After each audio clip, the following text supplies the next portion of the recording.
Estamos. Buenísimo. Adelante.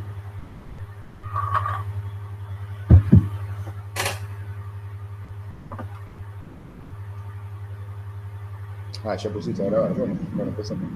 Bueno, ¿cómo les va? Bueno, presento la actividad para ganar un poco más de tiempo por si se suma alguien más.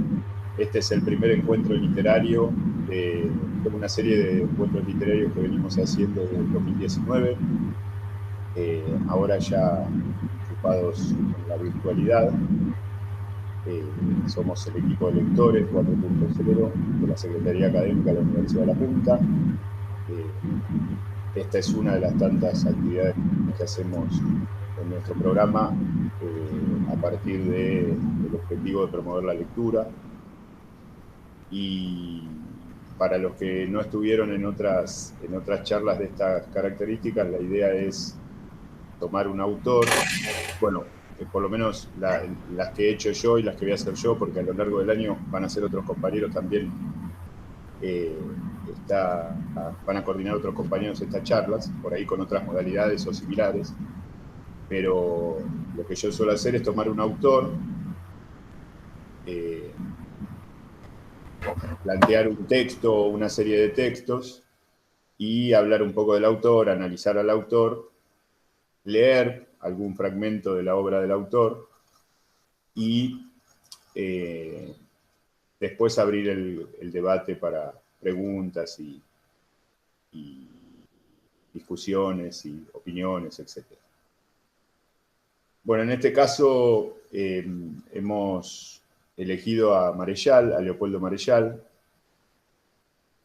Leopoldo Marechal es un autor argentino, para los que no lo conocen, que vivió 70 años, que tiene casi 50 años de obra, nació en junio del 70 en Buenos Aires y murió en junio de 1900 y murió en 1970, 70 años exactos de vida y casi 50 de obra, porque empezó a escribir en el año 22, en el año 1922, hace casi 100 años. Y es un autor, para mi gusto, olvidado o no tan valorado como debiera. Digamos, un autor que está tranquilamente a la altura de Borges, de Bioy Casares, de los grandes autores nacionales, que aparte tiene la particularidad de una diversidad de formas y de formatos. Es un autor, es un excelente poeta, uno de los mejores poetas que dio la Argentina. Se conoce poco la obra poética de Marechal.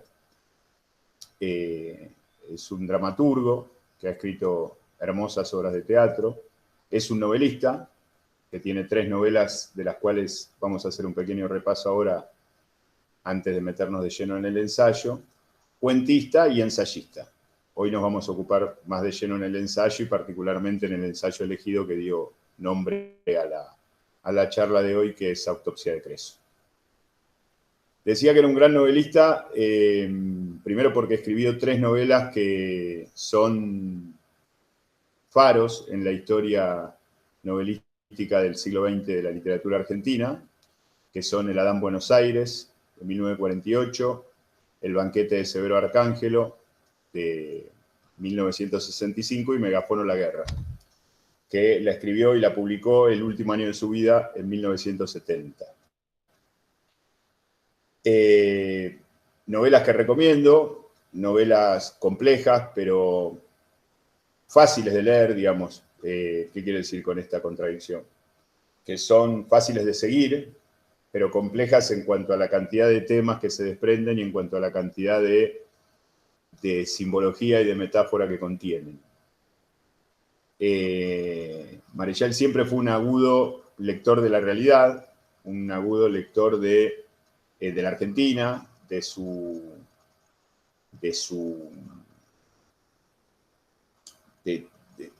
del mundo del arte, del mundo de la cultura, del mundo de la literatura.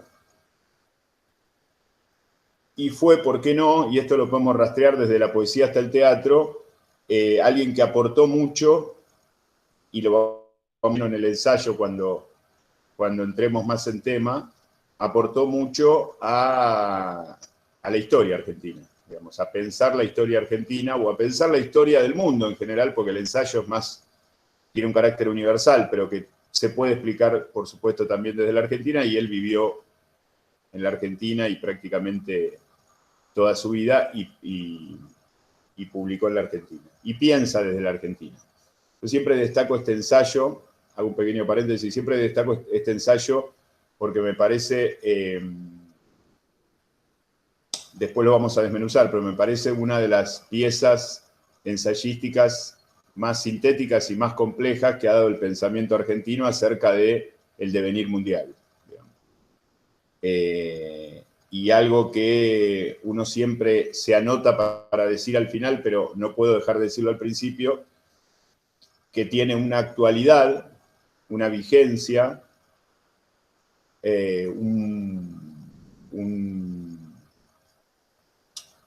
una justeza que parece escrito la semana pasada y no hace 56 años, 55 años. Bien. Dicho esto, quiero recomendar, bueno, toda la narrativa de Marechal, toda la poesía de Marechal, pero especialmente El banquete de Severo Arcángelo, que es una de las novelas que recomendé en el programa de radio. El banquete de Severo Arcángelo es, sí, junto al sueño de los héroes de Bioy Casares, La pérdida del reino de Bianco y alguna otra novela de Nevi, debe ser de lo mejor que dio el siglo XX en lengua castellana, en novela. Y El banquete de Severo Arcángelo es en narrativa, en ficción, en clave de ficción, en género fantástico, lo que es La autopsia de Creso en términos realistas y ensayísticos. Más allá de que La autopsia de Creso está escrita, ahora lo vamos a ver, como una especie de fábula, de carta a un amigo, suponemos que español, por el nombre y por la distancia, escrito desde la Argentina hacia un lugar del norte, porque él habla de nosotros los paisanos del sur en un momento, es decir, nos da a entender una especie de fuera de campo de que le está escribiendo a un amigo español cierta realidad que él percibe desde la Argentina, cosa que también es destacable si lo queremos pensar,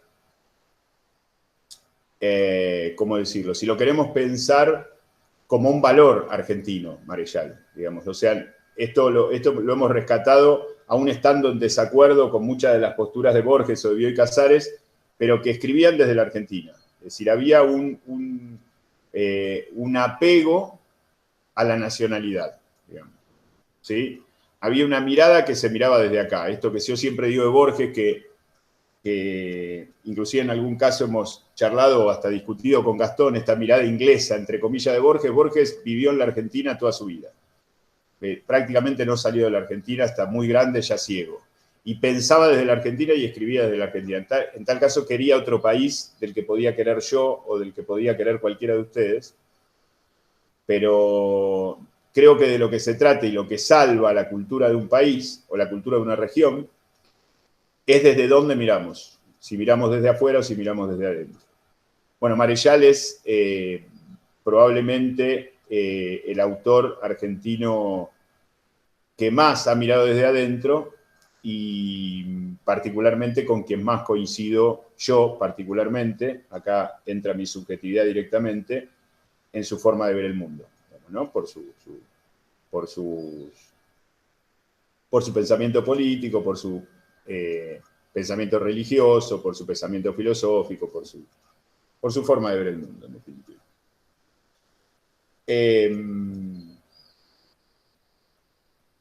Va a haber otros autores que no van a ser argentinos, que vamos a ver a lo largo del año, pero me gustaba empezar con Marechal y me gustaba empezar con un ensayo, porque me parece que, como les decía hace un rato, este ensayo explica a Marechal. Y es una buena puerta de acceso, corta o relativamente corta, al lado de una novela, como para después pasar a seguirlo en sus novelas y sobre todo en su poesía, que recomiendo. Bien. Son varios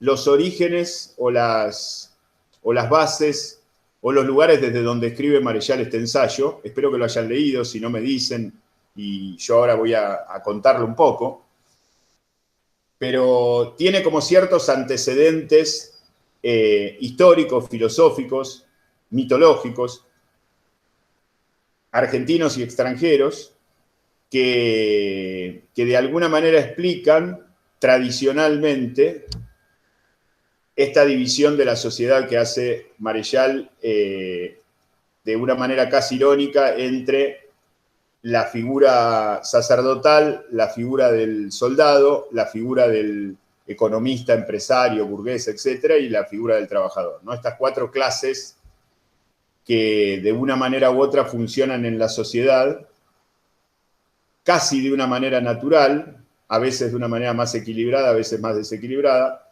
a veces más justa y a veces más injusta, pero que son algo inalienable a lo humano, y no solo en Occidente. Y esto está claro por uno de los antecedentes. 3 antecedentes elegí para hacer una introducción brevemente antes de entrar al ensayo. Uno es Vico, Giambattista Vico, este napolitano escritor del siglo XVIII, que escribió Ciencia Nueva, entre otros libros. Vico es aquel que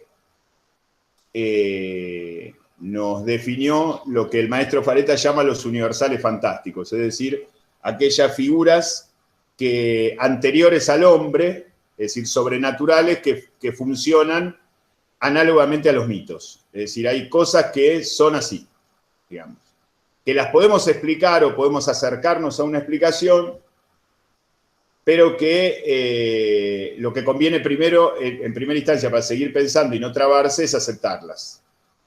Vico hablaba, por supuesto, Marechal toma a estos autores, a Vico y a los otros dos que ahora voy a hablar, los toma, pero los toma y hace algo propio, no copia nada, porque inclusive los 3 autores entre sí tienen diferencias, no solamente en cuanto a su forma de ver, sino también diferencias desde dónde lo enfocan. Vico era un filósofo, Georges Dumézil, que es el segundo, un francés, era un mitólogo, historiador de las religiones, antropólogo, y Ernesto Palacio, que es el tercero, es un historiador argentino, que vivió hasta hace 70 años y que inclusive fue diputado nacional en la época, en el primer peronismo. El enfoque de Vico es un enfoque en donde Vico traza tiempos de la humanidad, ¿no? El tiempo de oro, el tiempo de plata y el tiempo de plomo, de hierro. Y esos tiempos coinciden con el tiempo de los dioses, el tiempo de los héroes y el tiempo de los hombres. Esto como introducción así base, y para sacarnos rápido encima Vico y no embarrarnos con cuestiones que por ahí confundan. Esto tranquilamente se puede asociar a esta descripción que hace Marechal al comienzo del ensayo cuando explica este equilibrio o este supuesto equilibrio de la sociedad entre Tiresias, Áyax, Creso y Gutiérrez, que son las 4 castas o las 4 clases o los 4 estados sociales posibles en cualquier sociedad. Posibles y necesarios. Después los vamos a describir un poco más. El siguiente autor, como les decía, es un francés que escribió en el siglo XX, que se llama Georges Dumézil, que escribió infinidad de libros, pero este es un libro que recomiendo, que se llama Mito y Epopeya. Esta es la parte 2. Escribió, son 3 tomos, esta es la parte 2, que es Un héroe, un brujo y un rey, y que historiza Dumézil cómo se constituyeron socialmente las sociedades indoeuropeas desde los principios de lo que podríamos llamar civilización, digamos 2000 años antes de Cristo para acá. En algunos lugares, inclusive en la India, poco antes también. Y dice, quizá tomándolo a Vico, no sabemos si lo ha leído a Vico, pero podemos suponer que sí, escribió 150 años después, 180 años después, dice que las sociedades se dividen entre la figura sacerdotal o monárquica, pero que tiene una autoridad que se relaciona que relaciona lo espiritual con lo terrenal, la figura del héroe y la figura del productor. El productor es el productor en términos generales, es el campesino, es el dueño de la tierra, es el artesano, es el intelectual, es el productor, digamos, es el que mueve la dinámica de la sociedad, ya sea económica o culturalmente. Acá estamos más cerca, ¿no? De la división que hace Marechal para aquellos que leyeron el ensayo. Acá ya tenemos a la figura de Tiresias más recortada, en esta figura de la figura real, la llama Dumézil, que data, como digo, de más de 2000 años antes de Cristo. La figura heroica, que es la figura del soldado, que Marechal la asocia al personaje de Ajax, y la figura del productor, que en el caso de Marechal lo divide en dos, porque escribe en el siglo XX y porque le preocupa un poco la injusticia, ¿no? Esa división en dos que hace Marechal es, por un lado, Creso, que es el empresario, el burgués. Digamos, Dumézil no escribió en la época que escribió Marechal, y no pensó la sociedad en adelante, sino que trató de describirla e historizarla hacia atrás. Es un mitólogo, no es un historiador, ni un escritor, ni un dramaturgo. Es como otro enfoque también. Y Marechal lo divide, este tercer estado social de Dumézil, que son los productores, en los Cresos y los Gutiérrez. Que después vamos a leer algo puntual del texto de Autopsia de Creso, que hace referencia a esta relación puntual entre Creso y Gutiérrez. Y el tercero es Ernesto Palacio, este escritor argentino, que escribió, es un historiador básicamente, ha escrito siempre historia o ensayo. Recomiendo estos dos libros. Esta es su historia argentina, que va desde el 1500 y algo hasta 1943. Es el mejor libro de historia argentina que he leído, y he leído muchos. Y es sumamente fácil de leer en cuanto a seguir los acontecimientos. No se embarra demasiado en detalles que por ahí al lector pueden no importarle, y sin tomar demasiado partido en la situación, se compromete con lo que está contando. Y este otro es como un apéndice de este libro, de la primera edición de este libro, que es del 38, esta es la segunda edición que salió en el 43, que se llama La historia falsificada, que es como un análisis del libro anterior. Ernesto Palacio, este se lo recomiendo. ¿Por qué lo nombro a Ernesto Palacio como nombré a Vico y como nombré a Dumézil? Porque creo que Ernesto Palacio es la mirada histórica, política, social y económica en la que Marechal hace pie. Digamos, Marechal es, si tendríamos que tomar a cualquiera de los historiadores argentinos o de los historiadores no argentinos, como, qué sé yo, como Pireno, como otros escritores y ensayistas, historiadores de otros países, Palacio es lo que más se puede identificar con la mirada de Marechal en toda la obra de Marechal, y particularmente en este ensayo de la autopsia de Creso. Ya metiéndonos en la autopsia de Creso, y para no hacer tan larga la introducción, pero quería buscarle o encontrarle la genealogía de donde viene, recomendar libros y entender cómo llegó, o cómo creo yo en tal caso que llegó Marechal a constituir este ensayo, que para mí es una de las cimas de lo que ha dado la Argentina en esta materia. Bueno, Autopsia de Creso es un ensayo escrito como carta a su amigo Velasco, con ciertos tonos irónicos, con ciertos giros, que de alguna manera mantiene una estructura dramática parecida a la de un cuento, es decir, tiene su introducción, su presentación, su nudo y su desenlace, y una especie de conclusión al final, o de epílogo al final. Vicios de escritor, seguramente. Un ensayo que fue escrito en 1965 y, como les decía, publicado en 1966 en un tomo de ensayos que también recomiendo, que se llama Cuadernos de Navegación, en donde hay toda una serie de ensayos que rondan este tema y que rondan otros temas. Y yo elegí este porque es el que más me gusta, o el que me parece más significativo para abordar. Hago una pregunta así general, levanten la mano o escriban o lo que les parezca. ¿Han leído el ensayo o tengo que contarlo? ¿Leyeron? ¿No? ¿Sí? ¿No? Algunos sí, otros no. Bueno, voy a hacer digamos, por respeto a los que lo leyeron, que era la obligación, voy a hacer una síntesis muy, muy cortita. Marechal plantea en Autopsia de Creso un escenario de descripción de cómo fue involucionando y resquebrajándose la sociedad a partir de perder un equilibrio natural. Él lo plantea así. Y que al perderse ese equilibrio natural entre estas cuatro figuras, que es la figura espiritual, la figura militar,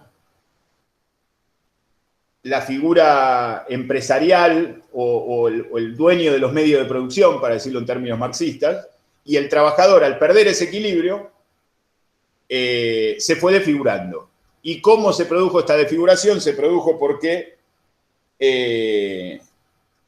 tanto la figura sacerdotal se dio en algunos, la figura espiritual se dio en algunos aspectos hacia finales de la Edad Media, la figura militar tomó impulso y quiso rebelarse y se rebeló, y finalmente, en lo que llamamos la Revolución Francesa, 1789 y de ahí en adelante, esta figura de Creso, ahora voy a explicar por qué cada nombre, esta figura de Creso, que él identifica con el burgués, es quien toma el poder y es quien gobierna el mundo. El problema es que cuando se pierde el equilibrio, ya sea por un abuso de poder, lo que prevalece son los vicios de quien desequilibra.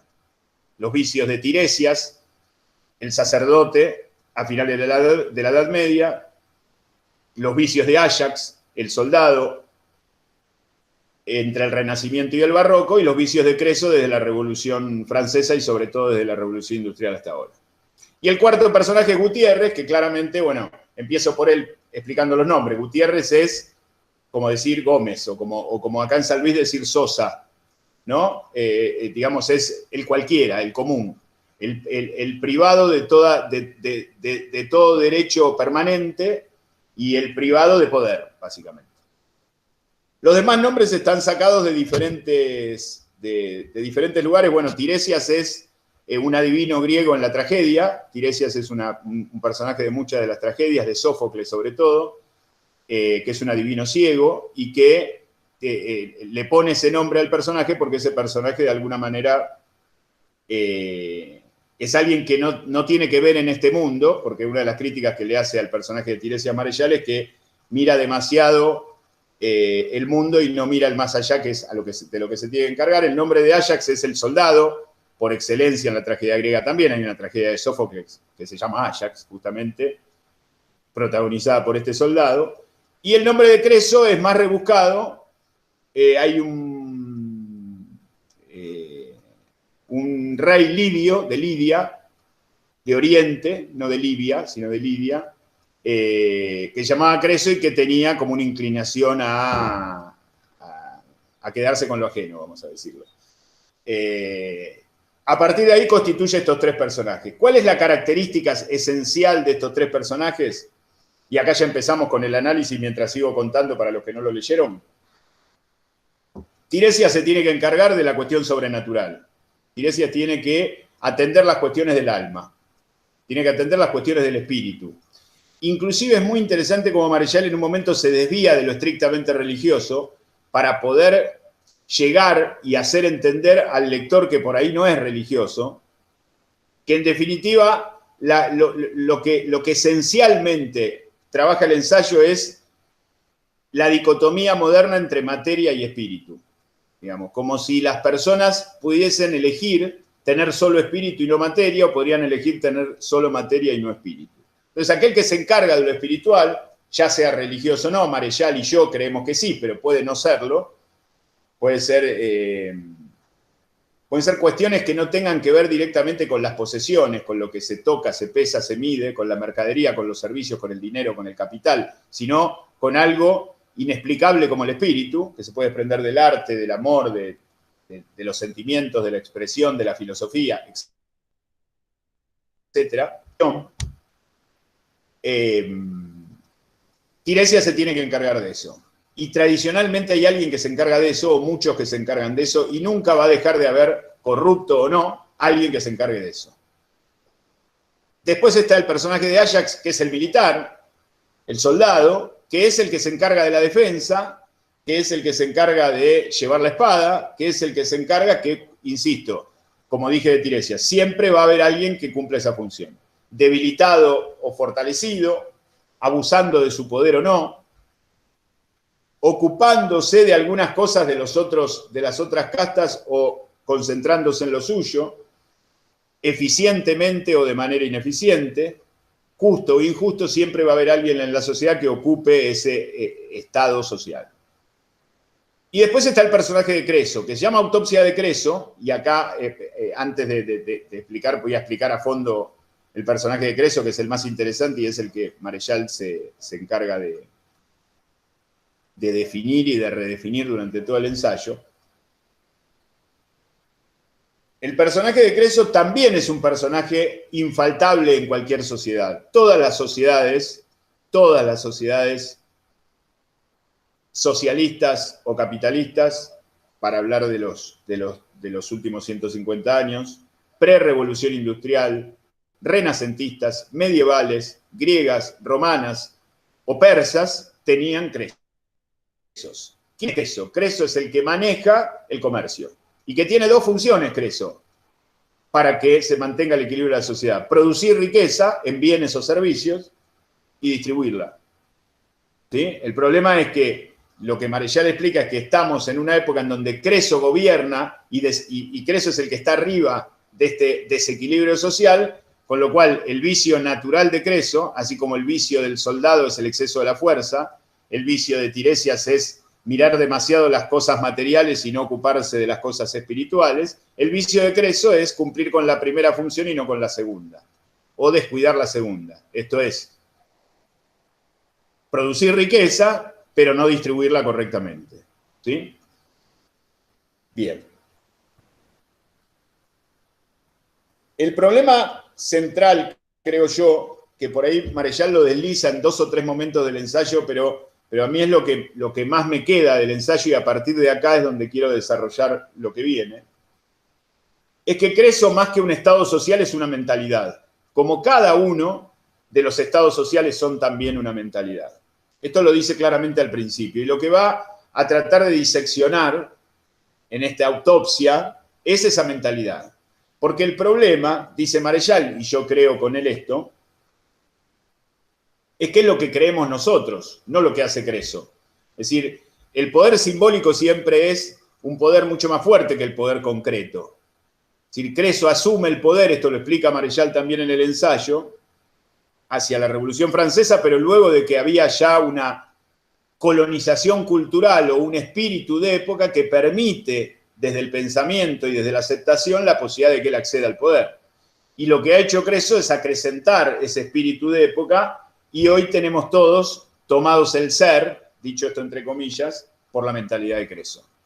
Es decir, todos nos hemos vuelto un poco más materialistas que antes, todos nos hemos vuelto un poco más insensibles que antes, todos nos hemos vuelto un poco más avaros que antes, un poco más egoístas que antes me refiero a hace 100, 200, 300, 400 años, ¿no? que antes en nuestra propia vida, ¿no? Estoy hablando en términos generacionales, no en términos individuales. Y todos descuidamos simétricamente, así como agrandamos todas esas potencialidades y esos vicios, descuidamos toda la parte intelectual, que nos parece una pérdida de tiempo. ¿Sí? Leer un libro es una pérdida de tiempo porque no nos produce dinero, vamos a decirlo así, o no nos produce directamente dinero. ¿Sí? Ayudar a otro de una manera generosa y desinteresada es una pérdida de tiempo. Salvarle la vida a alguien que se está por morir, si no hay una paga por eso, es una pérdida de tiempo. Y la religión, y la filosofía, y el arte son pérdidas de tiempo para esta mentalidad que reina. Más allá, seguramente que muchos de ustedes me dirán, no, yo no. Pero estamos hablando en términos generales, en términos generacionales y en términos de lo que el mundo fue evolucionando desde el siglo XIX hasta que Marechal escribe este ensayo, y creo que hoy peor que en 1965. En definitiva, lo que Marechal plantea es una dicotomía entre el materialismo y la espiritualidad. Y Marechal deja bien en claro que el problema no es que no es una lucha, sino que es una integración. No existe el espíritu sin la materia, pero dice Marechal, tampoco existe la materia sin el espíritu. Hay un momento del ensayo, que me adelanto un poco, pero para aclarar este punto, en donde habla de individuos y personas. Es decir, lo corpóreo, lo que se toca, se pesa y se mide, lo concreto, lo material, atañe al individuo. Son necesidades del individuo, la comida, por ejemplo. Y lo otro, lo espiritual, son las necesidades de la persona. Y todos somos personas. Todos somos personas, aunque nos creamos individuos, porque cuando nos creemos solo individuos nos rebajamos, tachamos, escondemos, guardamos bajo la alfombra por un rato hasta que florece algo que es inalienable al ser humano, esa otra parte que no tiene que ver con la cosa, que no tiene que ver con el objeto, que no tiene que ver con lo estrictamente material. Después voy a leer algo con respecto a eso. Bien, ¿alguien quiere preguntar algo? ¿Se entiende hasta acá? Voy muy rápido, voy muy bien. Voy a leer una partecita a propósito de lo que acabo de decir. Necesito aclararle previamente que, bajo el nombre de Creso, me propongo describir al representante del tercer estado social o al homo economicus, al burgués, en suma, tal como lo define cualquier diccionario de la lengua. En rigor de justicia, Creso, al igual que los integrantes de las otras castas o estados, responde a una función social rigurosamente necesaria. Responde a ella y no a otra porque su naturaleza intrínseca o su vocación individual lo incorpora naturalmente a esa clase y lo declara idóneo para tal función. En consecuencia, lo que define a Creso no es una desmedida posesión de la riqueza corpórea, sino una mentalidad sui generis que le hace apetecer y buscar dicha riqueza. En tal sentido, hay millonarios que no son Creso y hay Cresos que no tienen un centavo. Le diré más aún. El mundo presente, obra de la tiranía secular a la que lo sometió Creso, está uniformado ahora por esa mentalidad que le imprimió el hombrecito económico, en tren de universalizar su reinado. Y verá usted, al fin, que la solución integral de los problemas que hoy nos afligen estaría en que todos y cada uno de nosotros advirtiéramos hasta qué punto esa mentalidad nos ganó el ser. Esto es un poco, en palabras de Marechal, que son mucho mejores que las mías, un poco lo que decía antes respecto a lo que es la mentalidad. Digamos, hay una función necesaria que es la función del movimiento económico, de la producción de cosas, sean telas, sean celulares o sean lo que sea. El tema es que aquel que se dedica a la función, vamos a decirlo en términos cotidianos, aquel que se dedica a la empresa, aquel que emprende una tarea de esta, la emprende con fines de ganancia. Y es su función. Y la sociedad funciona bien con gente que tiene esas apetencias de ganancia. El tema es si la sociedad está preparada, equilibrada, ¿para qué? Para ponerle los límites a esas ganancias y para poder distribuir, que es la segunda función de Creso, no la que más le interesa ni la que más le gusta, pero la que de alguna manera se ve obligado o se debería ver obligado. Entonces, al no hacerlo, digamos, al ocupar la mentalidad de Creso, el centro de la escena de todos los que son Creso y los que no lo son dentro de la sociedad moderna, y acá habla del mundo, Oriente, Occidente, Sur, Norte, pobres, ricos, el problema es que todos tenemos esa afinidad y todos nos contagiamos de esa avaricia y de esa necesidad de tener mayores cantidades de cosas y de ganancias, ¿sí? Pero en el fondo es un problema de mentalidad, en el fondo es un problema simbólico, en el fondo es un problema cultural, sobre todo es un problema cultural. Bien. ¿Alguien quiere preguntar algo sobre esto o comentar algo? Si van al chat, avísenme por la camarita porque no estoy viendo el chat. Bien. ¿Por qué Marechal habla de los desequilibrios? Marechal dice que si la jerarquía social se maneja con la persona más desinteresada por lo material arriba, esto es Tiresias,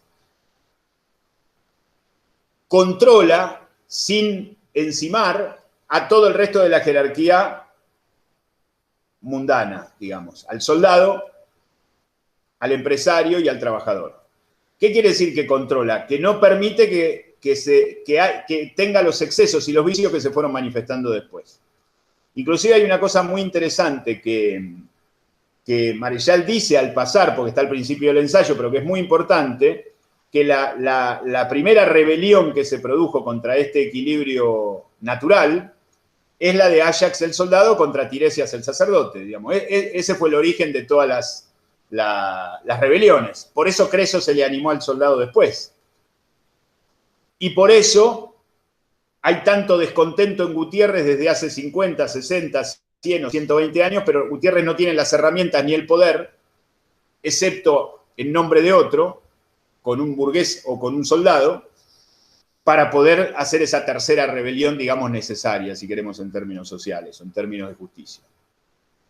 Pero es importante, digamos, entender que es un proceso de rebeliones que rompen una jerarquía armónica, que podemos criticar o que nos puede gustar más o menos, o que podemos encontrarle algunos rasgos puntuales en determinados momentos y en determinados lugares de injusticia, pero no de injusticia en el funcionamiento de esa armonía de estados sociales, sino de desbordes particulares de cada uno o de algunos de los que pertenecen a esos órdenes sociales.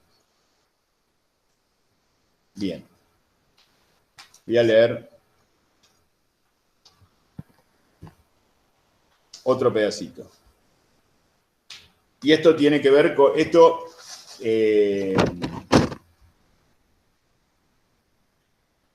bueno, lo leo porque explicarlo no tiene sentido, lo va a decir mejor Marechal. Libre de los dos frenos que controlaban su vicio, se dio Creso a la tarea de eludir la segunda parte de su función societaria, la de la justicia distributiva. Dije ya que su viciosa pasión lo inclinaba irresistiblemente a ello, vale decir, a tomar la riqueza por un dios y a usufructuar ese dios en su propio beneficio. No crea usted que se trata de una simple figura. En las iluminaciones que recibí al frecuentar, o muy poco, el Banco de la Nación Argentina, descubrí la no inocente artimaña. Sí, el dios de Creso ya estaba encarnado para él en el oro, que ritualmente lucían los altares de Tiresias, el oro amonedado que Áyax dilapidó con insufrible desdén, el oro macizo que tintineaba en los palacios y en las tabernas. Ya en el poder, se dijo Creso, mi dios es el oro, y un dios no puede ni debe ser visible. Ocultó entonces el oro en inviolables cajas fuertes que serían el sactorum de la nueva deidad. Ahora bien, un dios necesita su residencia sagrada, vale decir su templo, y el hombrecito económico erigió esas duras y feas catedrales del oro que se llaman bancos. Naturalmente, Creso no podía usufructuar a su ídolo si lo aislaba en absoluto de la feligresía. Se dijo entonces, haré imágenes de mi Dios y las presentaré a mis fieles. Y Creso inventó el papel moneda. Claro está, dada su inclinación a la parodia, Creso no podía mover su artefacto sin algún ceremonial. Tiresias practicaba una liturgia religiosa, Áyax tuvo sus ritos caballerescos, era fatal que nuestro burgués introdujera sus ritos económicos. Y usted ve ahora, en cualquier institución bancaria, la serie de gestos, vía crucis, firmas y sellados que hay que cumplir en los trámites de dinero, liturgia minuciosa obrada por el cuerpo sacerdotal, cuya jerarquía se manifiesta desde los habanos de los gerentes hasta las viseras de los fríos y biliosos cajeros. Esto, por supuesto, ya esas viseras y esos habanos ya no están más como estaban en los años 50, 60, pero se entiende la metáfora. La explicación paródica del manejo del dinero, ahora vamos a hablar un poquito más del dinero en el otro párrafo que voy a leer, que es casi inmediato a este, esa idea de generar un ritual de generar su propio Dios, de generar su propio templo, de generar su propia imagen y semejanza, es la manera que tiene Creso de, la necesidad que tiene Creso de parodiar, porque naturalmente aquellas personas que van a absorber su mentalidad son personas, no son individuos. Entonces necesitan algún tipo de imagen, necesita él por un lado y necesita presentar algún tipo de imagen tradicional como se hacía, por ejemplo, esto que decíamos de los rituales litúrgicos en la iglesia o los rituales caballerescos entre los militares, digamos.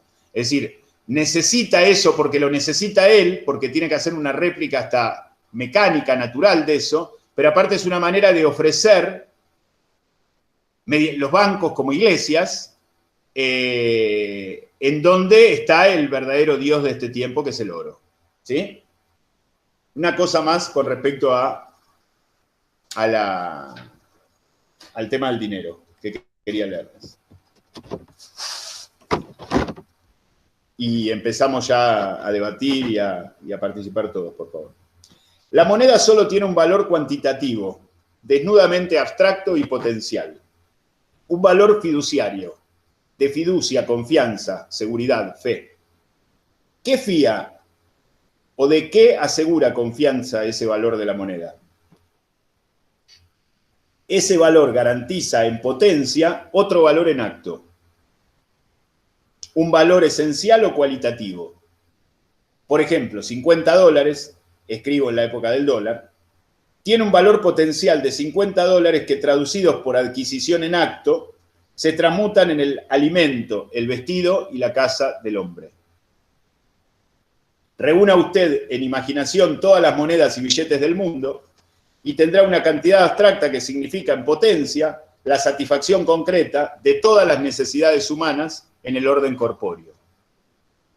Al acaparar la riqueza, el hombrecito económico da en una locura criminal. Es una locura, pues más allá de sus necesidades individuales, amontona él números abstractos y estériles en sí, y es criminal porque la estéril potencia que acapara él significa en acto el pan, el vestido y el techo del pobre que no los tiene. ¿Bien? Bueno, acá Marechal esboza, por supuesto, sacada de teorías económicas y lo que es el dinero, digamos. El dinero es una cuestión de confianza. Esto, bueno, nosotros lo conocemos más que nadie, que cada vez que tenemos 2 pesos juntos compramos dólares porque nuestro dinero no tiene confianza. Bueno, y el dólar tiene más confianza y otras monedas tienen más confianza. Ahora aparecieron las monedas virtuales. Pero en definitiva es un acto de confianza que representa otra cosa. ¿Sí? Nadie compra dinero. Nadie tiene dinero para tener dinero. ¿Sí? La gente compra una mesa para apoyar cosas en una mesa, para comer, para trabajar. La gente compra una silla para sentarse, un libro para leer. Nadie compra dinero. Ese dinero representa otra cosa. Y la totalidad del dinero representa todas las cosas. Entonces, si alguien se queda con algo que no necesita, objetivamente le está sacando a otro que sí lo necesita.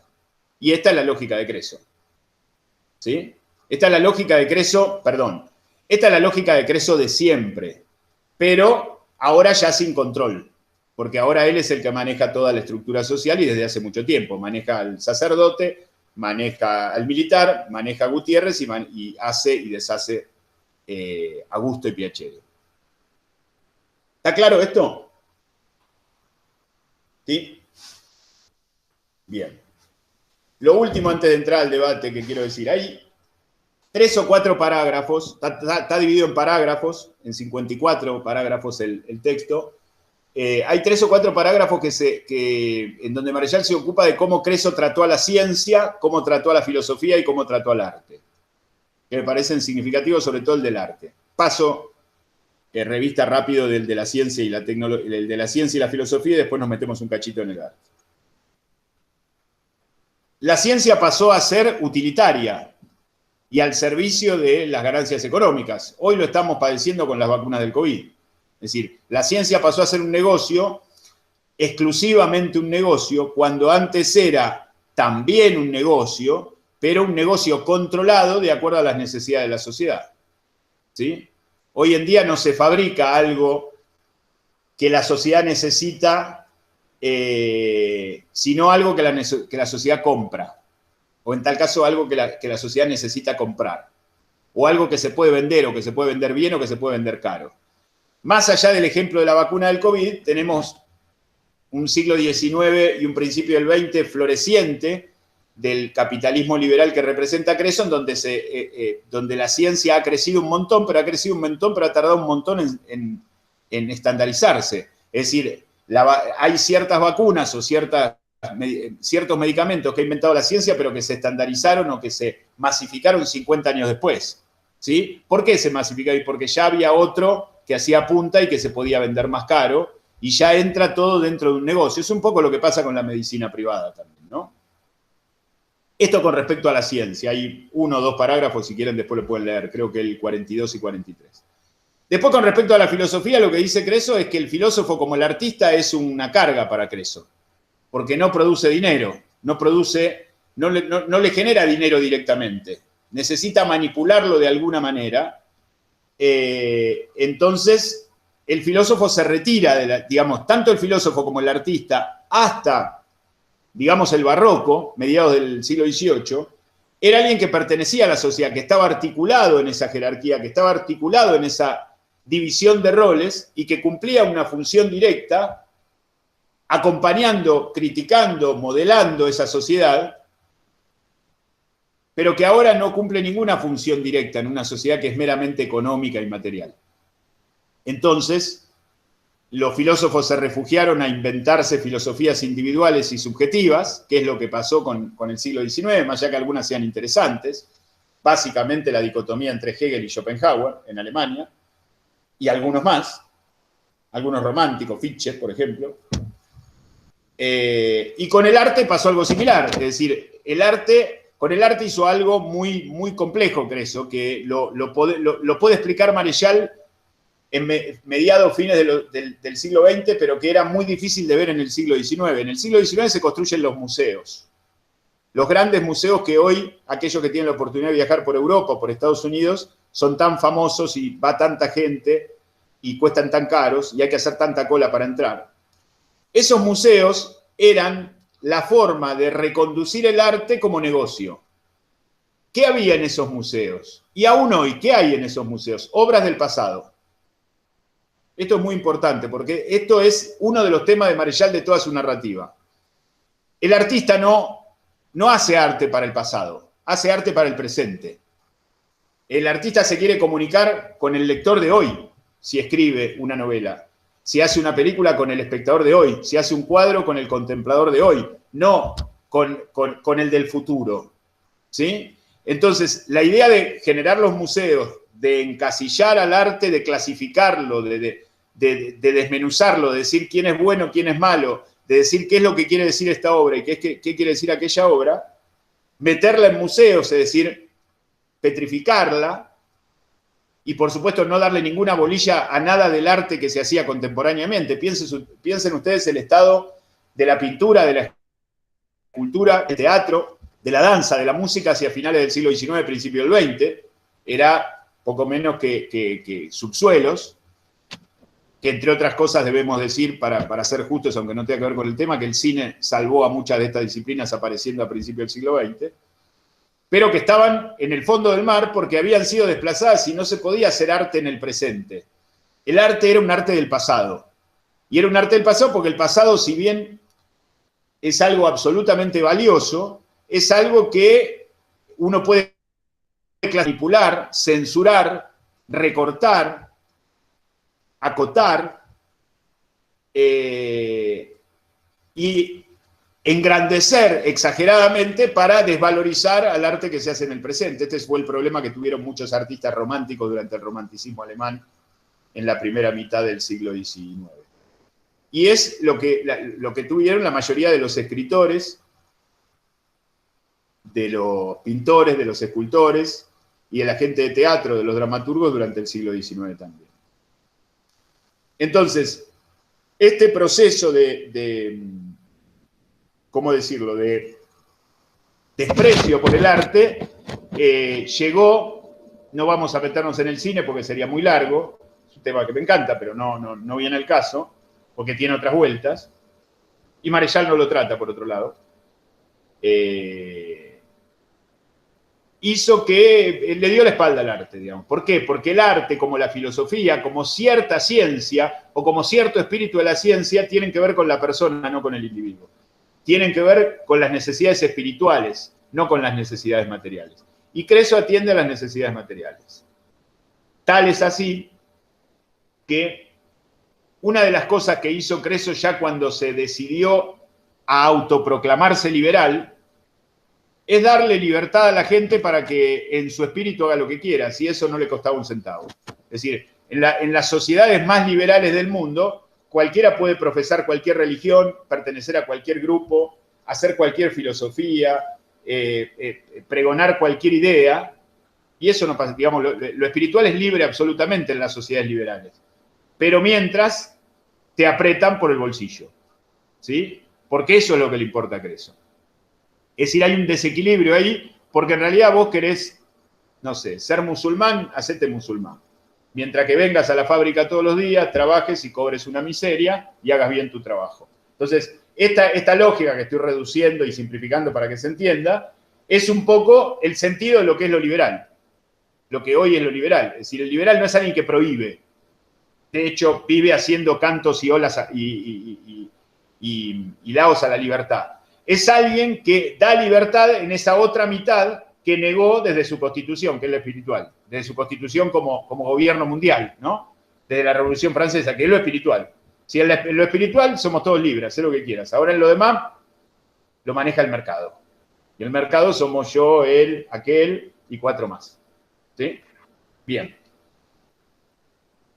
Después hace un pequeño desmenuzamiento que me gustaría que lean, los que no lo leyeron, sobre 5 etapas que durante el siglo XIX y principios del XX sufrió el arte como involución provocadas de alguna manera o fomentadas por el espíritu de Creso, por la mentalidad de Creso, que es el individualismo, la deshumanización, la materialización, la abstracción y la mecanización. Rápidamente, el individualismo tiene que ver con que el artista quedó solo, entonces tuvo que hacer, ya no hacía un arte para el rey, para el soldado, para la gesta, para la nación o para su religión, sino que lo hacía para él mismo, para guardarla en un cajón. La deshumanización tiene que ver con esta cuestión de romper la persona con el individuo.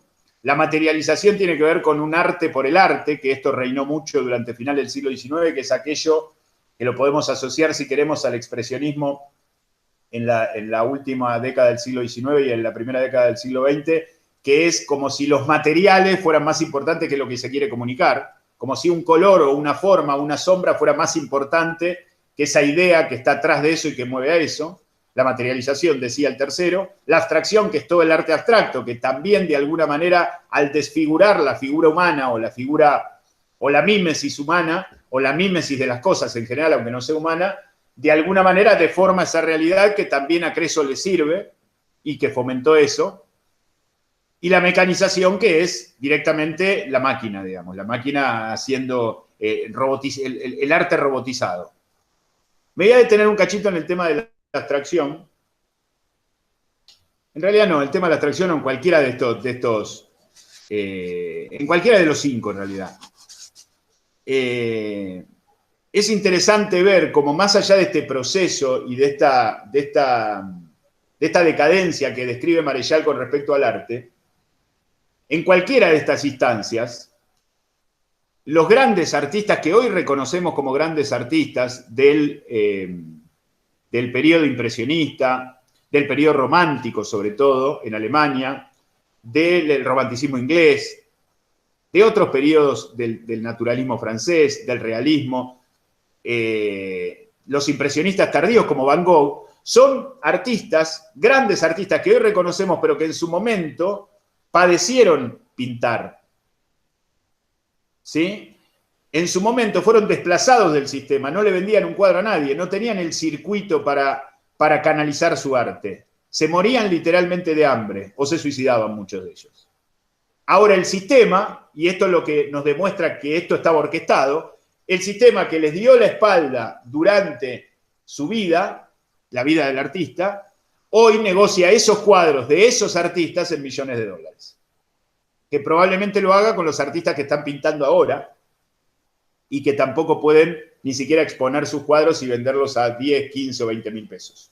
¿Sí? Es decir, la idea de que Van Gogh se haya muerto de hambre casi literalmente a una corta edad y habiendo sido probablemente uno de los 3, 4, 5 mejores pintores del siglo XIX y que no haya ganado un centavo, creo que vendió un cuadro solo, y que hoy sus cuadros se hagan hasta, no sé, hasta adornos con las mímesis, con las copias de las figuras de los cuadros de Van Gogh, los famosos amarillos, los tulipanes, etcétera, la noche estrellada, da cuenta de cómo el sistema puede manejar, articular este negocio del arte. Es decir, cuando el arte puede pasar a ser un negocio, me sirve, cuando está diciendo algo en el presente, diciendo algo quiere decir haciéndonos pensar, generando pensamientos, generando contracultura, generando ideas, ahí lo soslayamos, lo dejamos a un costado, lo matamos de hambre.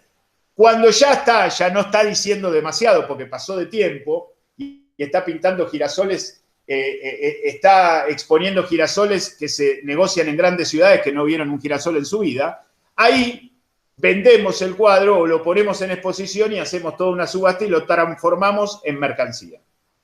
¿Sí? Este procedimiento es un procedimiento típico para entender todo este proceso en el arte de la mentalidad de Creso en lo que va de principios del siglo XIX hasta mediados del siglo XX. No sé si fui claro. ¿Sí? Bueno, cierro acá la exposición, más allá que me quedaron algunas cosas por decir, pero no quiero, ya hablé demasiado, casi una hora, y me gustaría escucharlos. Opinar, preguntar, debatir, disentir, criticar. Vamos, lárguense, prendan las cámaras, no se oculten y hablen, opinen. No me dejen acá solo tomando mate callado.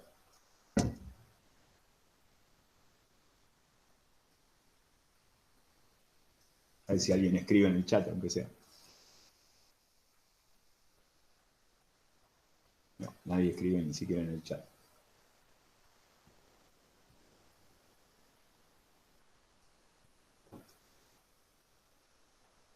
No, nadie va a decir nada, se ocultaron. Ahora hay menos gente en las cámaras que gracias, Emilio, por tu halago.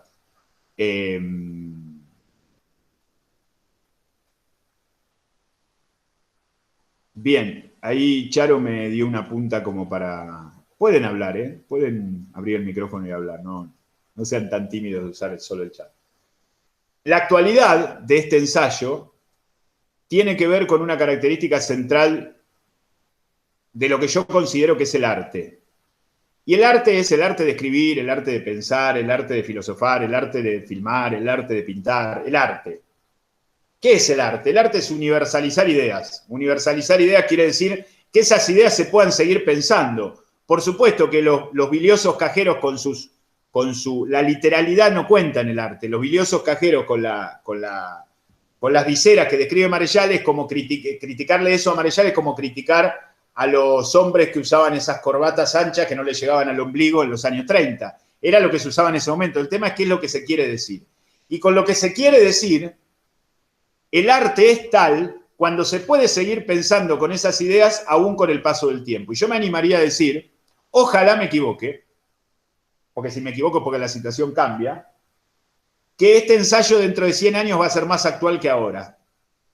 Es decir, que vamos a estar todavía diseccionando esta mentalidad de Creso y encontrándole, bueno, no hablé de la publicidad, por ejemplo, ¿no? Hay un parágrafo que se dedica a la publicidad que es genial, que es post-revolución industrial.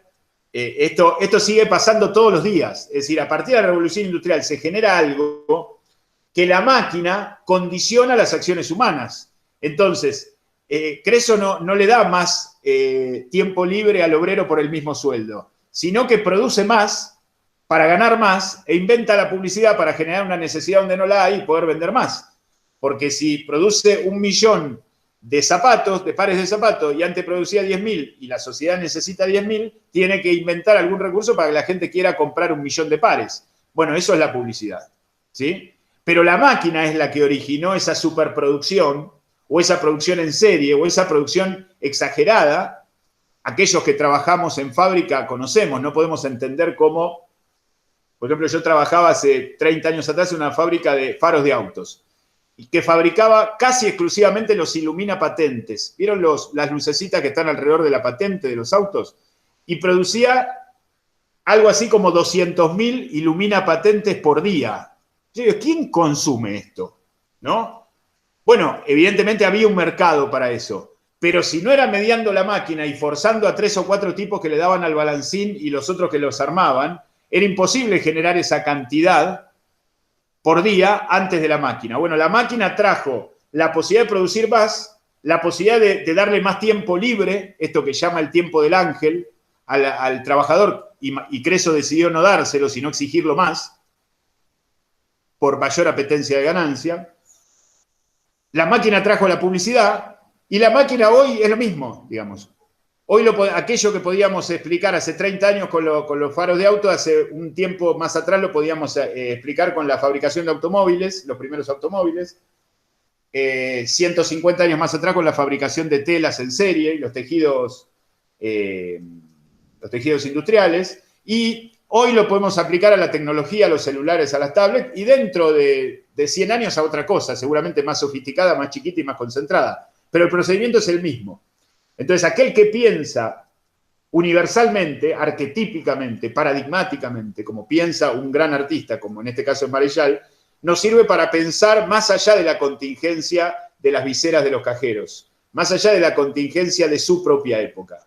No es una noticia del diario que se agota el otro día cuando sale una noticia que nos interesa más, porque ya nos contó, nos hizo la crónica de lo que sucedió antes de ayer, sino que es algo que está pensando universalmente y que podemos seguir pensando, estando de acuerdo o no, debatiéndole, agregándole cosas, pero que podemos seguir pensando en esto. Ahí me escribió algo Gastón, perdón, Gastón, ahí.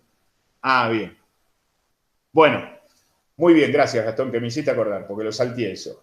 Lo dije recién al pasar. Hay un momento en el ensayo en que Marechal dice que las personas, sobre todo Gutiérrez, que es la que depende de todo el movimiento social de los otros 3 estados, es decir, el trabajador, tiene 2 tiempos. El tiempo de buey y el tiempo del ángel. El tiempo de buey es el tiempo del trabajo que le permite el sustento, y el tiempo del ángel es el tiempo dedicado a la contemplación, al ocio, que es un tiempo necesario y obligatorio, dice Marechal, y natural, cada uno en la medida de sus posibilidades de contemplación. No es que todos tienen que leer a Schopenhauer o leer a Platón. Pueden contemplar de otra manera, pueden contemplar un árbol, ¿sí? Pueden salir a pasear y bordear un río. El tiempo del ángel es un tiempo necesario, y el tiempo del buey es el tiempo del trabajo a las órdenes de. Uno de los problemas que tuvimos que afrontar a partir de la toma del poder de Creso, para decirlo en términos políticos concretos, es que lo único que le interesa a Creso de Gutiérrez es su tiempo de buey. Y cuando la máquina permite la posibilidad de producir más, en lugar de agrandarle el tiempo del ángel a Gutiérrez, le agranda el tiempo de buey para que produzca más todavía, ambición, avaricia, y le reduce su tiempo de ángel. Es decir, ¿cuántos trabajadores en el mundo, de los que tienen trabajo, de los que pueden cobrar un sueldo digno y llegar a fin de mes, que son pocos, de los que tienen posibilidades de esparcirse, de dedicarle algo a su espíritu, ¿cuánto tiempo tienen por día para ese tiempo del ángel? ¿Sí? Preguntémonos eso. Ahí hay otro comentario, creo que de Elías, a ver.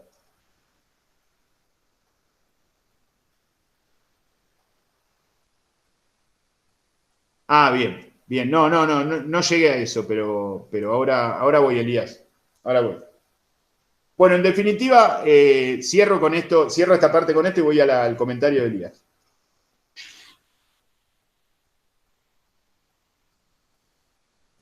La idea universal que plantea Marechal respecto a su comprensión y sobre todo a cómo lo describe, cómo lo ensaya, cómo lo narra acerca de lo que es la revolución industrial, y de cómo políticamente por un lado y económicamente por el otro, o productivamente por el otro, Creso accede al poder y vino para quedarse y nos tiranizó a todos de alguna manera, más que una persona, un grupo de personas, una mentalidad, está tan bien pensado y tan bien entendido y tan bien explicado que sirve para pensar 55 años después este ensayo como si fuese escrito la semana pasada, sacándole las cuestiones epocales, las polainas del ejemplo de la publicidad o las viseras de los cajeros o los habanos de los gerentes. Con respecto a lo maquinal, con respecto a una revolución industrial que no tiene vuelta, las máquinas no se pueden eliminar, no van a desaparecer. Van a ser cada vez más sofisticadas, cada vez nos van a tiranizar más y cada vez nos van a condicionar más la vida, podemos entender este ensayo, insisto, espero equivocarme, tanto hace 50 años como ahora como dentro de 100. Bueno, lo que planteaba que yo lo había dejado colgado para no meterme en el tema por si ustedes querían participar, es la referencia que hace al marxismo, o a Marx particularmente, en el último tercio del ensayo Marechal. Marechal dice que hubo una rebelión de Ajax, como ya les dije, de Ajax contra Tiresias y Ajax durante la época del príncipe, es decir, el Renacimiento, el manierismo y el barroco, siglo XV, XVI y XVII, gobernó de alguna manera y impuso sus vicios y fue una época absolutista y fue una época muy militar y fue una época muy autoritaria y fue una época muy... donde todo estaba tiranizado, el sacerdote estaba tiranizado, Creso estaba tiranizado, el burgués o el productor estaba tiranizado y Gutiérrez, como siempre, también estaba tiranizado. Después de esa rebelión vino la rebelión de la Revolución Francesa, que es una revolución de Creso, de la burguesía, y lo que faltaba ahora, ante este desborde de Creso, al que hemos llegado, es la revolución de Gutiérrez contra Creso, dice irónicamente Marechal. Entonces, como Creso no tiene la posibilidad y el poder para realizarla, la tiene que hacer alguien por él y la hace, en teoría, Marx. Es decir, Marx plantea desde la burguesía, era un burgués hasta de mentalidad burguesa, no solamente por procedencia social, que lo que cuenta, cuando leemos a Marechal, pensemos no en la procedencia, porque no es una cuestión de plata, quién no tiene plata, cuánto gana cada uno, sino desde dónde piensa.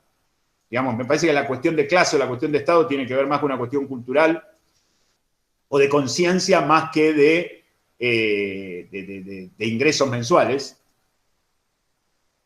Pero bueno, Marx cumplía con las dos cosas, porque era un burgués hecho y derecho en todo sentido, y Marx inventa su teoría, lo que después el marxismo, que después se convirtió en el comunismo y que después tuvo todos sus derivados en muchos gobiernos del siglo XX, y en diferentes socialismos de diferentes estilos a lo largo de la historia reciente, pero lo critica de la siguiente manera, Marechal, cosa que me parece muy interesante.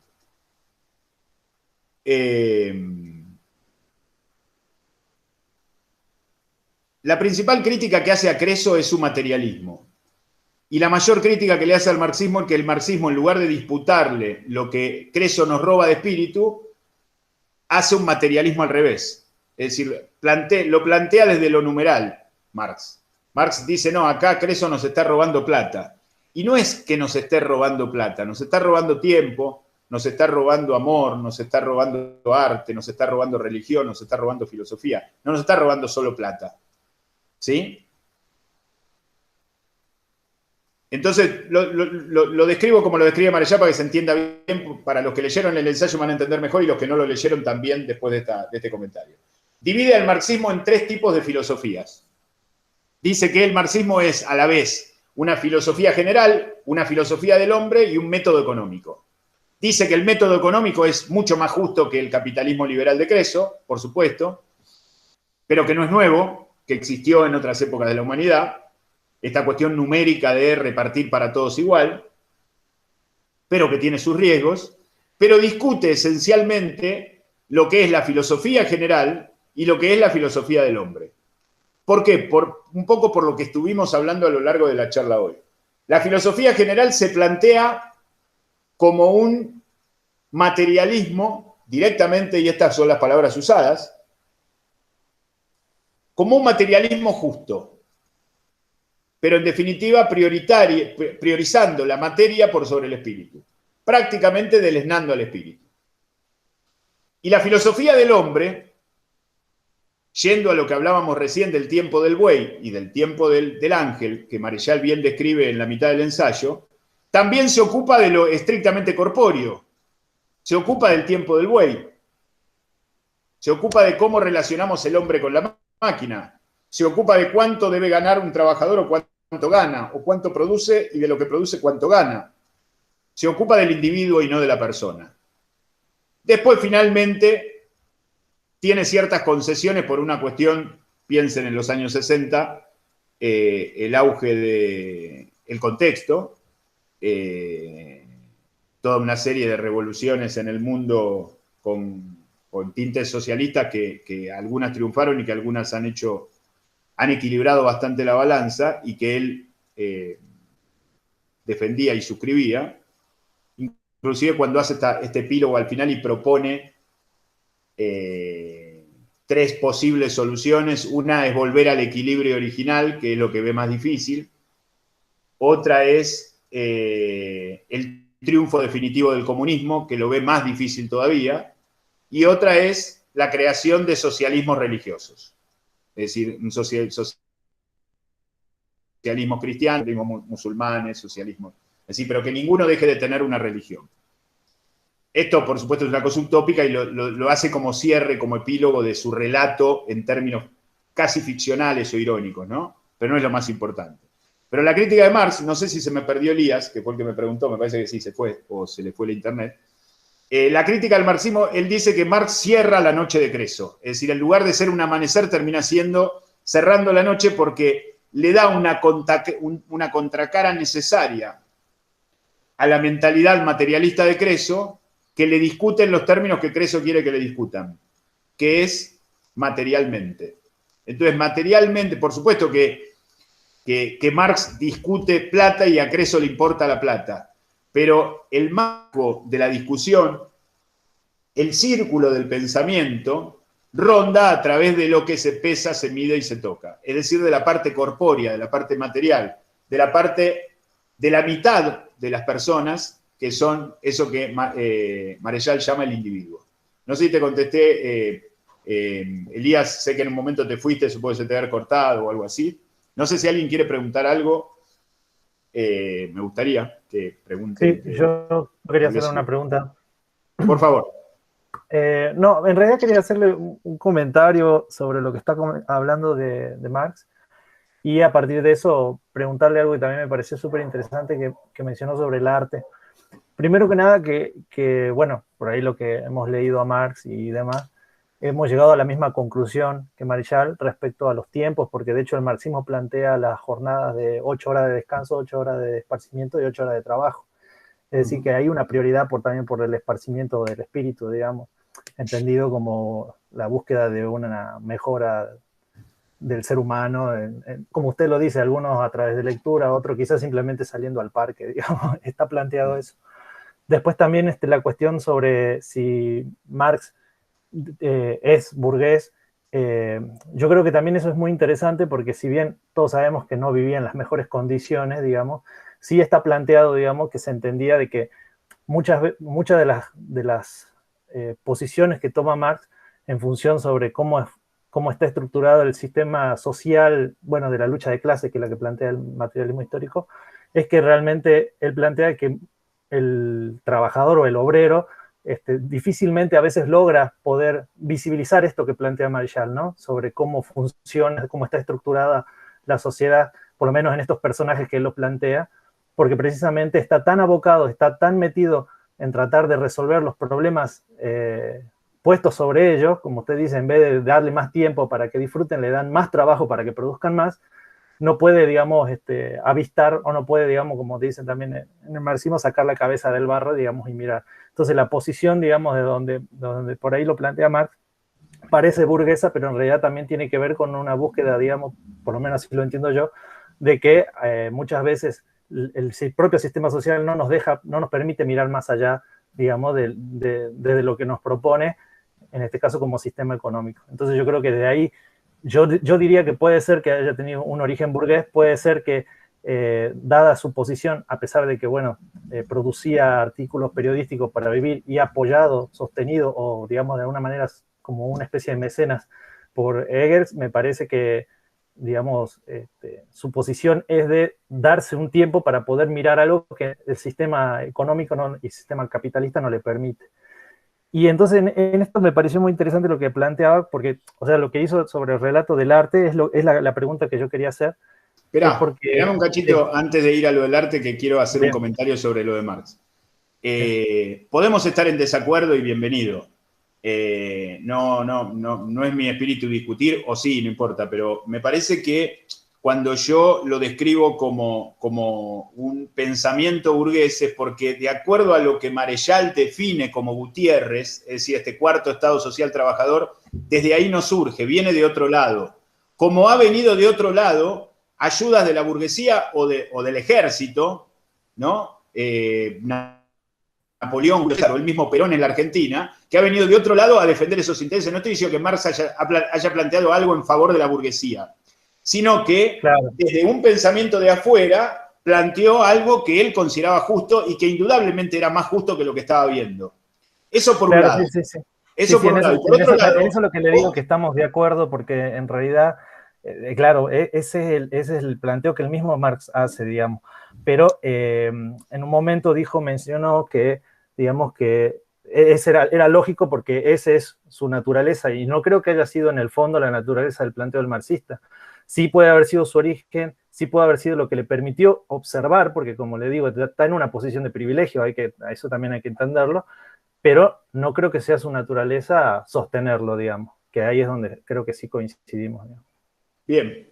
Y después otra cosa con respecto a algo que yo dije en cuanto a la mirada materialista. Si bien Marx plantea lo de las 8 horas, que después lo tomó el peronismo y lo tomaron un montón de ideologías, esto de las 8 horas de descanso, las 8 horas de trabajo y las 8 horas de esparcimiento u ocio, era una cuestión cuantitativa y material, no era una cuestión espiritual. Es decir, esas 8 horas de trabajo era porque era lo que representaba, de acuerdo a lo que producía, lo que necesitaba el capitalista que produzca y lo que le estaban pagando. No lo estaba derivando hacia otro lado. En tal caso, lo que decía, con esas otras 8 horas, hacé lo que quieras. O si vas a trabajar 8 horas más, pagame, pero había un espíritu materialista. Ese es el resultado, digamos, ya del llevado a la práctica de la teoría. Es decir, esa es la negociación. Por eso ese lema de las 8 horas parte en realidad de la lucha anarcosocialista y demás, cuando fueron todos estos problemas del principio del siglo. Es decir, esa es la negociación, ese es el planteo ya en la práctica. Es decir, bueno, está bien, esta es la situación, vamos a negociar. Pero el espíritu sigue siendo de que el trabajo tiene su tiempo, como decía el tiempo del Way, y también tiene que haber un tiempo para el esparcimiento, para el espíritu o todo lo demás. Yo creo que después de eso se negocia en la práctica y ahí es donde surgen las 8 horas, digamos, dividir el día en las 8 horas. No, está muy bien, está muy bien. Lo que pasa es que el tema es cuando vos disputás las 8 horas, o cuando vos disputás un aumento de salario, o cuando vos disputás condiciones de trabajo, de higiene, ¿por qué lo haces? ¿Por el individuo o por la persona o por las dos cosas? Esto es lo que nos plantea Marechal que pensemos. Porque Creso, y esto no es culpa de Marx, es culpa de Creso, y Marx lo aclara en un momento del ensayo. Creso nos ha vuelto materialistas, nos hizo como un molde materialista que parece que lo único importante es conseguir un aumento de sueldo y ya soy feliz. Y no es eso la felicidad. Eso en tal caso es un escalón más hacia una justicia distributiva. Yo me refiero a eso que en la práctica se puede vivir 8 horas y 8 horas, o un salario más justo, o condiciones de trabajo mejores, o condiciones de higiene mejores, o condiciones de trato mejores. Eran esclavos los empleados del siglo XIX. Claro. Los empleados que ya habían dejado de ser esclavos, digo, ¿no? O sea, que ya no había esclavitud y seguían siendo esclavos por las condiciones de trabajo que tenían. Bueno, evidentemente toda esa conquista en términos sociales es válida y es más justa, pero está muchas veces discutida desde algo exclusivamente material, que nos ganó el ser a todos. Y me pasa a mí todos los días, ¿eh? No es que yo estoy exento de esto o Marechal está exento de esto, digamos, necesitamos trabajar cobrar por nuestro trabajo, llegar a fin de mes, comprar cosas, pagar deuda, y lo tenemos que hacer si estamos todos en el barco. No es que nos podemos bajar y mirar de afuera. Creo Claro, que Marx también. Sí, Dale, por eso sí. remarco lo interesante que mencionó, digamos, de la idea que usted dice, no es una persona, sino es una idea la que se instala, la de Creso, digamos. Pero precisamente en esa idea, digamos, está la idea de Creso es un sistema que termina poniéndose por encima de los otros sistemas, ¿no? Del militar y del que está representado por el obispo y el religioso. Digamos, Sí. es un sistema que se impone sobre los otros tres.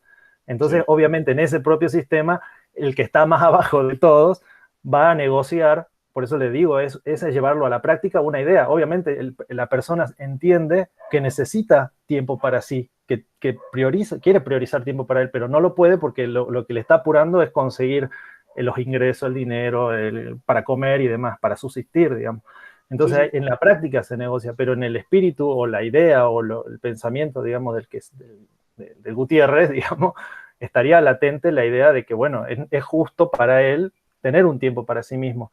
Por eso es que digo que yo lo que planteo es que dentro del mismo marxismo también está esa idea, pero obviamente hay un sistema por encima que sería el de Creso, que es el que te pone los límites, el que te pone a negociar, el que te dice, porque si fuera por uno no trabajaría menos horas y se divertiría mucho más, digamos, seamos sinceros, pero el tema es que el sistema Bueno, que ha dominado es este, digamos. yo creo profundamente que no es tan así. Yo creo que todos, no Marx, porque si no parecíamos que estamos criticando a Marx, y en tal caso se trata de criticar a Creso esta charla.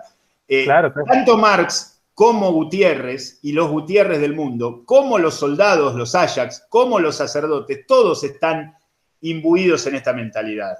El soldado norteamericano que va a pelear a Medio Oriente por unas gotas de petróleo de un capitalista que él no va a ligar un peso y que deja la vida allá, es la mejor expresión de la diferencia de cuando estos soldados hacían campañas en la Edad Media y conquistaban medio mundo, las conquistaban para ellos. Ahora van a hacer una guerra que no entienden, defendiendo a otro país, otros intereses o intereses transnacionales. Bueno, eso que le pasa al soldado le pasa a Gutiérrez en términos de la cotidianeidad laboral o del trato laboral o de las relaciones laborales. Y le pasa también al sacerdote que bendice a los cresos de este mundo para mejorar la libre empresa, digamos. Y lo digo yo como católico, digamos. O sea, todos estamos tenidos en esto. No me quería concentrar en Marx solamente, sino en todos los pensadores y filósofos del siglo XIX y XX que fueron arrasados por esta mentalidad, pero no por esta mentalidad liberal, sino por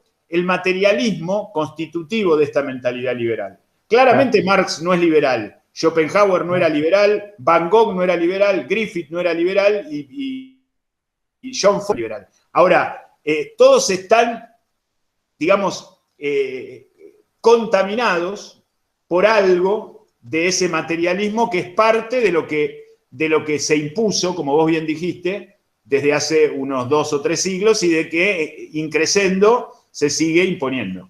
Esto Claro, es lo que pasa es que en realidad lo que usted planteó, por ejemplo, la Revolución Francesa, donde se instala, digamos, lo que propone Creso, obviamente Marx es posterior, es decir, vos podés tomar una postura ante el sistema que se ha impuesto ahora, no estamos hablando de la Edad Media, estamos hablando de la Edad Moderna, ante lo que se nos ha planteado ahora, vos podés tomar distintas posiciones, podés estar de acuerdo, acompañar, fortalecer, negociar, o podés criticar, digamos, pero no podés evitarlo. Es como, no te podés salir del mundo, digamos, no se puede uno escapar del mundo porque es lo que está... Ahí hay un mérito, claro. y no fue el único crítico del sistema desde lo estrictamente económico, ¿no? O socioeconómico. Por supuesto, ¿no? Obviamente, pero ojo, justamente está contaminado por el sistema porque lo criticó después. Hay algunos autores muy interesantes, franceses sobre todo, que se lo vieron venir durante el siglo XVIII y aún en el siglo XVI, y que son muy interesantes porque esos no solamente se lo veían venir y podían ajustar las cuentas con ese Creso que se venía sin estar contaminados, sino justamente eso, que no estaban contaminados porque no estaban viviendo en esa época. Pero por supuesto que eso es una postura crítica, como puede ser cualquier otra. Simplemente que desde la visión de Marechal no alcanza, porque se limita, producto de la contaminación, a una cuestión cuantitativa y material. Más justa, indudablemente, lo dice Marechal, mucho más justa, digamos. En un momento inclusive dice, si dividimos la cantidad de dinero y la cantidad de bienes y servicios por las personas que hay en el mundo, nadie tendría motivos para quejarse, y cada uno tendría lo que le corresponde y lo suyo. Y, digamos, y es una filosofía ultra marxista, esa mirada. El tema es que si el problema es ese, o el problema es más que eso. Porque como esto se impone desde el pensamiento, desde las ideas, desde lo simbólico, lo que dice Marechal es que lo que hay que disputar es la cuestión de la mentalidad, no la cuestión de las monedas. Primero porque en las monedas te gana porque ya te impuso, porque maneja él la moneda. Pero aparte porque él, para imponer la moneda, primero hizo una conquista simbólica. Entonces ahí es donde hay que disputar. Entonces si disputás solo la moneda y hablas de plusvalía, digamos, leí El Capital hace poco, primo fresco, lo había leído hace muchos años y lo leí hace poco, es muy interesante el análisis que hace Marx, pero es muy acotado en cuanto a, es decir, a Creso le duele Marx, no hay duda que le duele porque le va al hueso y le critica, digamos, le pretende achicar ganancias que él ambiciona. Pero en términos filosóficos, en términos de crear otra mentalidad para retornar de alguna manera a cierto grado de espiritualidad,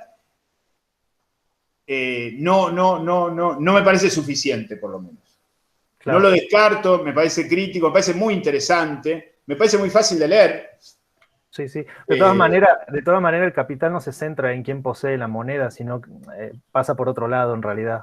Pero sí, bueno, digamos, en el estrictamente económico apartado se refiere a los medios de producción, es decir, no se trata de darle a todos lo mismo, porque no todos tenemos lo mismo, por eso no es igualdad, sino es equidad, son conceptos muy diferentes. Sí, pero sí entiendo lo que quiere decir cuando se refiere a de que pareciera que está muy concentrado en la cuestión de precisamente de los medios de producción y no quizás en otros aspectos, digamos, de la vida. Pero yo creo que Marx parte precisamente de ahí, por eso es su crítica marxista materialista no se refiere a poseer material, sino se refiere a entender cuál es la función del material en la vida del ser humano. Y ahí es donde está la gran diferencia, digamos, del capital con otras teorías. Por eso precisamente es la teoría que prima en todo lo que va a la historia humana a partir del siglo XX en adelante, digamos. Pero yo precisamente, ahí quería hacer un apartado, profesor, si me permite, porque usted habló del arte y a mí me llamó mucho la atención que usted estaba hablando de que, bueno, de cómo fue evolucionando el arte a partir del principio del siglo hasta ahora, y habló de la posmodernidad, y no sé, no he llegado a leer ese apartado porque, bueno, lo leí esta tarde, pero quería saber si usted cree que para que el arte pueda hacer un paso, pues yo siento que el arte no está haciendo un paso, no sé si es una cuestión mía, pero el arte pictórico me refiero, ¿no? Usted dice que en los museos estamos viendo el pasado, vemos el pasado y solamente estamos atesorando el pasado. ¿Usted cree que para que el arte haga un paso hacia adelante tiene que haber un cambio de mano, digamos, un cambio de pase? O sea, pasar de Creso a Gutiérrez o, no sé, de Creso a otro.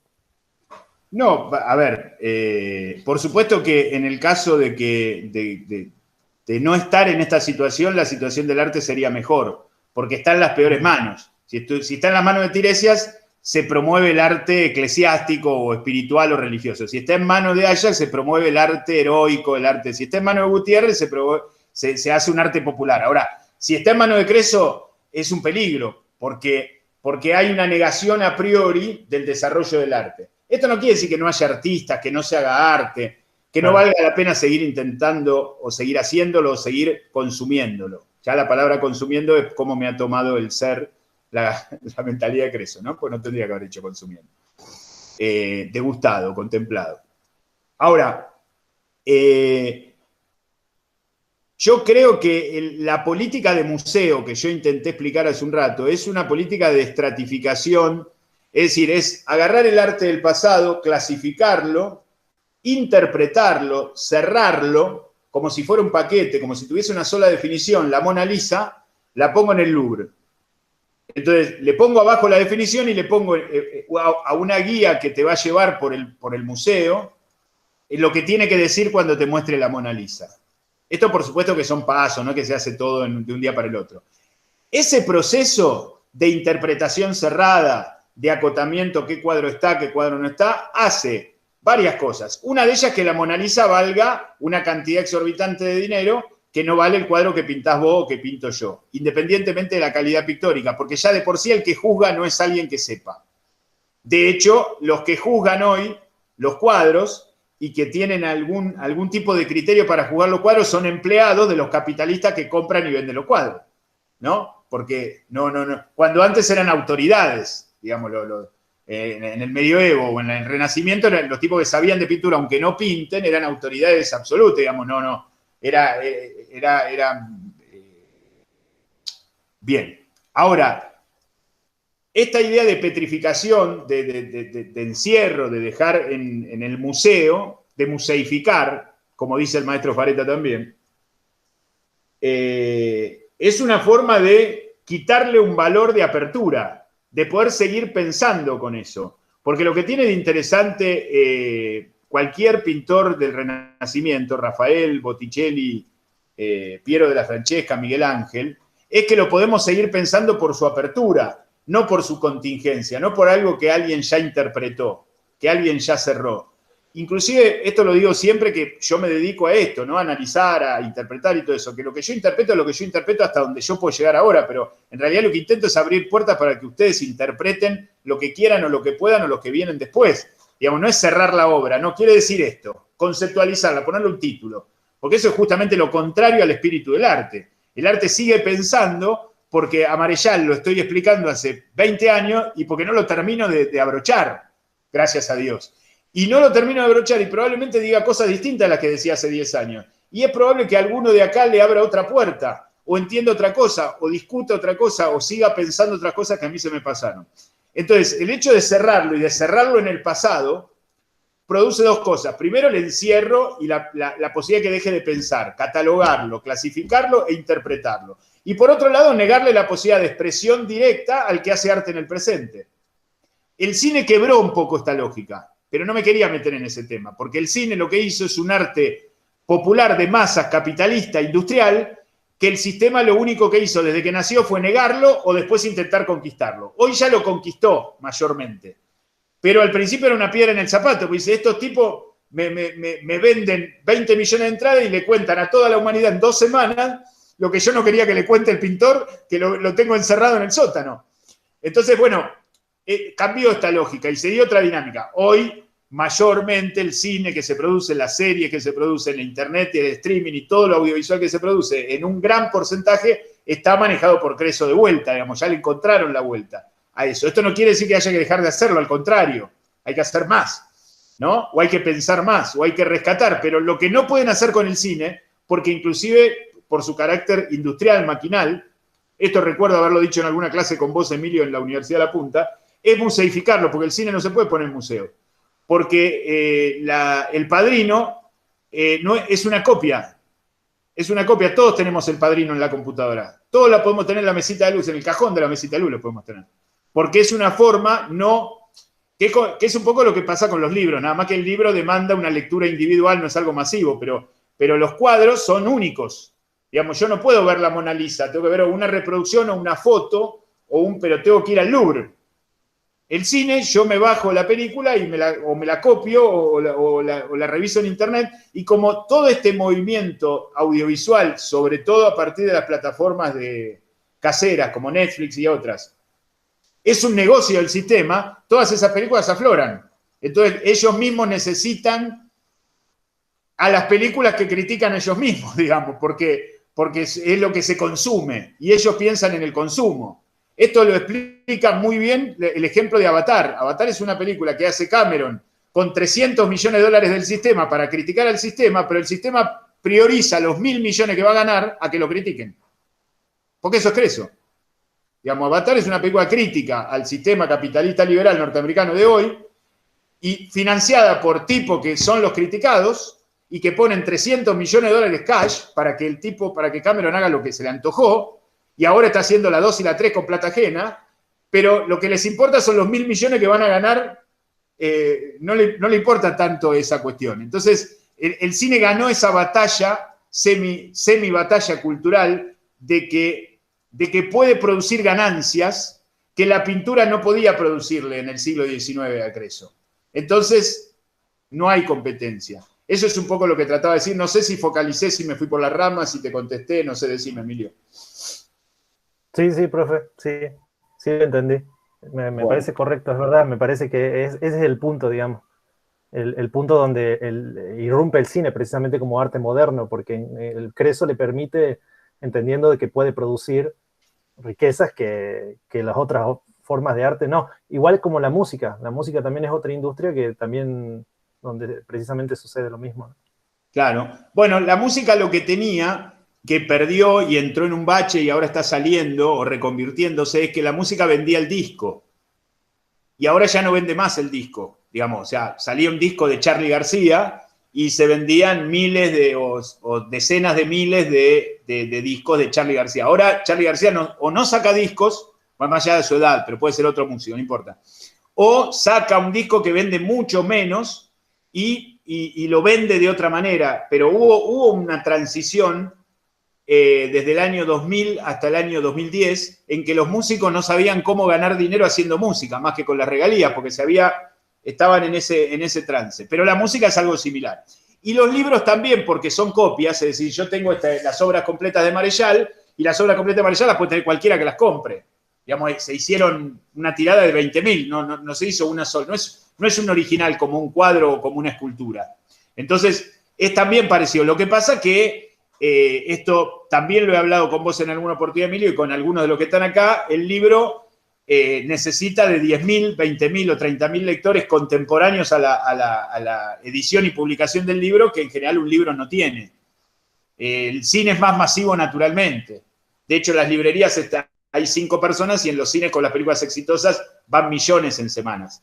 Digamos, está calibrado distinto de público. Por supuesto, es mucho más caro hacer una película que hacer un libro, pero también una película exitosa gana mucho más dinero que un libro exitoso, ¿sí? Porque los rangos de diferencia son distintos. Pero también es la copia, es la idea de copia, de producción en serie. Es decir, también nosotros podemos aprovecharnos de esta producción en serie, porque nosotros podemos tener la obra completa de Hitchcock en la mesita de luz. Y esto es por la producción en serie, por la mecanización, por la máquina, por el maquinismo y por la tecnología. Digamos. O sea, no tenemos que pegarle martillazos a las máquinas y destruirlas y matarlas y volver al campo y vivir como se vivía en el hombre prehistórico, sino tenemos que pensar con la máquina, porque no podemos, sin ella no estaríamos hablando. ¿Quién me habla? Gastón. Bien. Bueno, voy cerrando, pues ya son 7 menos cuarto. Como conclusión,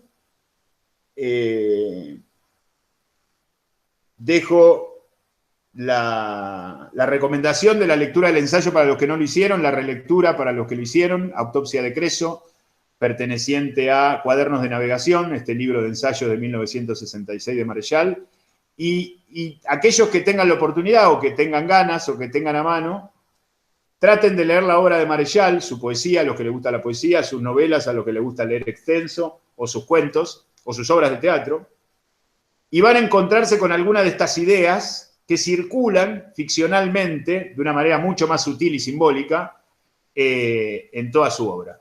¿Sí? No sé si alguien quiere comentar algo, porque monopolizamos con Emilio esta conversación, este último tramo, y por ahí alguien se quedó con ganas de preguntar algo, de decir algo. No, seguro, es ahora nunca. Se acaba, se corta acá. Bueno, les agradecemos mucho. Vamos a seguir con los encuentros literarios. No sé si está Mariela ahí o vos, Gastón, ¿te acordás del próximo, la fecha que tiene o no? Sé que es en abril, pues vamos a hacer uno por mes ahora.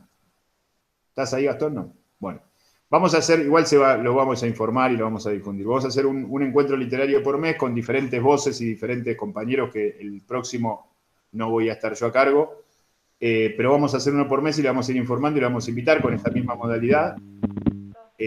Bueno, ahí Gastón dice que envía correo a todos. Buenísimo. Les quiero agradecer y bueno, espero que haya servido, sobre todo para pensar, que es lo más importante, y para leer, que es lo segundo más importante. Gracias. Chau a todos. Hola, hola. Adiós. Chao, chao. Chau. Chau, Ali.